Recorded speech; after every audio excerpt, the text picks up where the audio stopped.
Ha? Saan?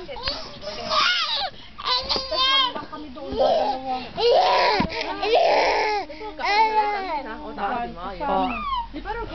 Ayaw niyang kumuha ng weekenders kasi yung iba may weekenders. Siya ayaw niya kasi marami kaming gamit. Bakit wala kang tutuluyan? Mayroon man. Malapit doon sa kung sana. Malapit doon sa bahay mo kasi di ba ito yung Austin Road? Dito lang kami. Mayan. Magkano rent siya doon? Ito yung di ba Austin Road tapos Canton Road yun sa inyo? Dito lang kami sa Along-Nathan Road. Magkano, mayroon pa doon boarding house? Wala na. Meron pa kaya lang, ewan ko meron available doon. Pero hindi ko alam kung magkano ang bayad. Bakit maghahanap ka? Humanap ka lang yung weekenders. Yung kahit na magbayad ka ng konti, na doon ka matutulog. Kiss Harry. Oo nga eh. Kiss Harry. Harry, no, kitty. Kasi malapit lang pala eh. Oo, malapit-lapit lang. Walking distance ka lang.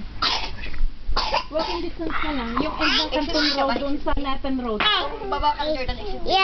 Yung doon sa yung doon. Boing!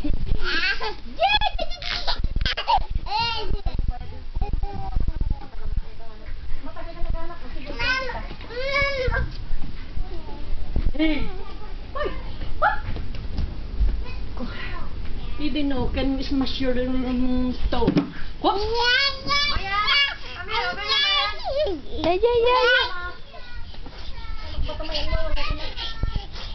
Where's Mommy, Mary? Where's your mama? Sabi niya pumunta na ako dito. Ayun ba? Sa telepono. Tapos nga, ako umuwi na yung gawa ng gabi na ako umuwi kagabi. Tapos yung pasok niya ako maaga. Mayan, come. Ngayon sabi niya, uwi ako ng maaga. Mayan, come.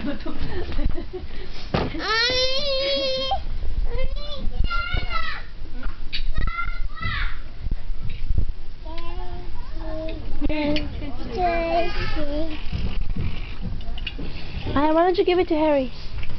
Give it to Harry. Give it to Harry. Do you want Harry? Ay, ay, ay. Ngayon, tatanungin ko pagka ganun lang ang tulong kung magkano. One, two, three. No, Mayan. Put it back. One, three. Mayan, no. Put it back. No, no, no, no, no.